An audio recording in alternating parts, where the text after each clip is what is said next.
Bismillah, Assalamualaikum warahmatullahi wabarakatuh.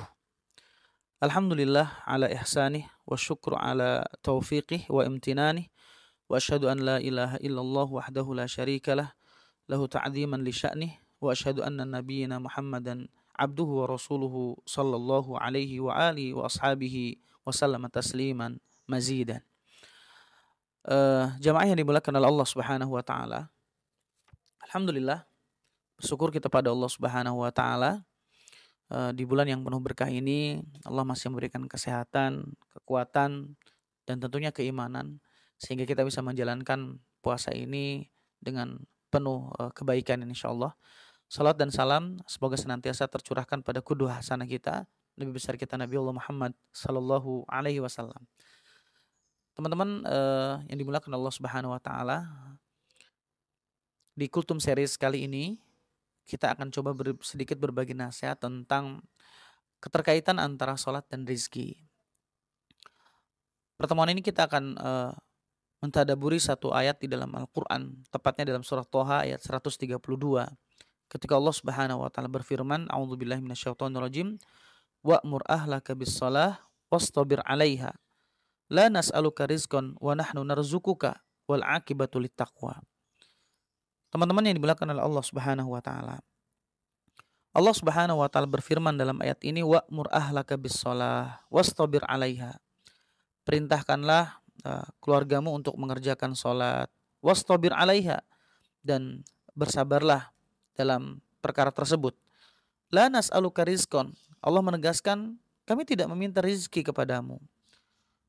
Nahnu narzuquka, akan tetapi kamilah yang berikan rizki kepadamu. Wal 'aqibatu littaqwa, dan kesudahan yang baik adalah untuk orang-orang yang bertakwa. Ayat ini diawali dari perintah Allah agar kita semuanya memerintahkan keluarga kita untuk mengerjakan sholat. Namun pada akhir ayat ini disebutkan Allah mengatakan, la nas'aluka rizqan, kami tidak meminta rizki kepadamu. Nahnu narzuquka, akan tetapi kamilah yang memberikan rizki kepadamu. Wal 'aqibatu littaqwa, dan kesudahan yang baiklah untuk orang-orang yang bertakwa. Ayat ini menjadi pelajaran buat kita semua jemaah yang dimuliakan oleh Allah Subhanahu wa taala, bahwa perkara salat adalah perkara yang sangat fundamental, yang sangat urgen. Kita paham bahwa salat adalah amalan yang pertama kali dihisab. Salat juga adalah pembeda kita antara orang kafir dan orang mukmin. Salat juga merupakan tiang agama. Dan banyak lagi alasan mengapa sholat itu menjadi amalan yang paling penting di antara amal-amal yang lain. Bahkan sholat adalah wasiatnya Rasulullah Shallallahu Alaihi Wasallam. Karena sholat adalah cara bagaimana kita berdialog dengan Allah Subhanahu Wa Taala, berkomunikasi dengan Allah. Dengan sholatlah kita juga diberikan pertolongan. Bahkan sholat itu sendiri dijadikan Nabi sebagai tempat peristirahatan. Sebagaimana ketika Rasulullah Shallallahu Alaihi Wasallam memerintahkan Bilal dengan kalimat, ya Bilal, arihna bis shalah. Wahai Bilal, istirahatkan kami dengan salat. Istirahatkan kami dengan salat. Maka sangat wajar jika perkara salat ini adalah perkara antar kita dengan Allah, dan ini sangat-sangat penting. Maka tidak ada yang perlu kita ingatkan kepada anak-anak kita, kepada keluarga kita, kecuali di antara yang paling penting adalah perkara tentang salat. Karena apabila salatnya baik, maka bisa dipastikan amalan yang lain pun ikut baik. Sebagaimana Umar bin Khattab mengatakan, man doya'aha wa masiwaha adya. Siapapun yang meremehkan perkara sholat, maka perkara lain pun akan diremehkan. Terus apa kaitannya dengan rizki? Kaitannya dengan rizki, karena demi Allah tidak ada yang menjadikan kita mengulur-ulur waktu sholat, bahkan kita meninggalkan sholat, kecuali adalah ketakutan kita tentang rizki yang Allah Subhanahu wa taala bagi. Betapa banyak orang yang dalam perantauan yang meninggalkan sholat, dalam aktivitasnya dia meninggalkan sholat. Ini salah satu di antara sebabnya adalah ketakutan terhadap masalah rizki. Padahal kita paham rizki adalah sesuatu yang Allah Subhanahu wa taala janjikan. Sebagaimana Allah berfirman dalam Al-Quran, wa ma min dabatin fil ardi illa 'alallahi rizquha. Tidak ada binatang melata pun di muka bumi ini kecuali memang rizkinya sudah dijamin oleh Allah Subhanahu wa taala. Jika itu sudah ada jaminan, mengapa kita takuti? Tapi perkara akhirat adalah perkara rahasia Allah Subhanahu wa taala yang harusnya kita waspada dan kita berusaha untuk menggapainya.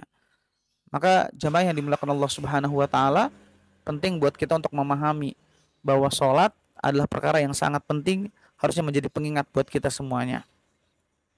Teman-teman yang dimuliakan oleh Allah Subhanahu wa taala.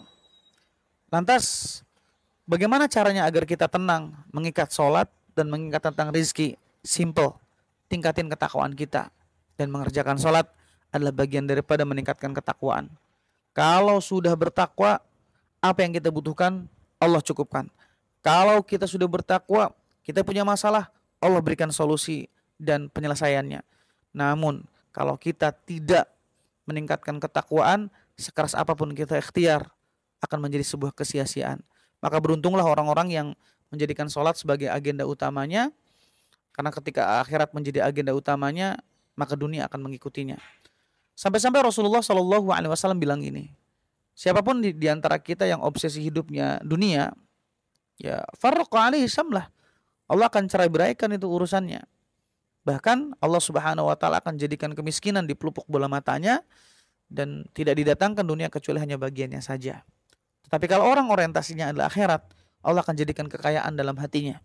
Allah akan kumpulkan segala urusannya. Bahkan Allah akan datangkan dunia dalam kondisi hina dina menghadapnya. Tinggal pilihan kita. Kita mau mengejar dunia yang belum tentu kita miliki, atau kita mengejar akhirat yang dunianya pasti akan kita dekatkan oleh Allah Subhanahu wa taala. Maka beruntunglah orang-orang yang menjadikan sholat sebagai agenda utamanya. Yuk, Ramadan jangan lupa sholat. Jangan sampai puasa tapi nggak sholat.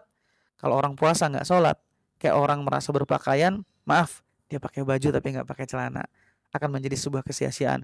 Semoga Ramadan ini menjadi madrasah buat kita agar meningkatkan kualitas sholat kita. Dan insya Allah rizki sudah dijamin oleh Allah. Jangan khawatir, kita hanya boleh ikhtiar, sisanya serahkan sama Allah Subhanahu wa taala. Barakallahu fikum. Assalamualaikum warahmatullahi wabarakatuh.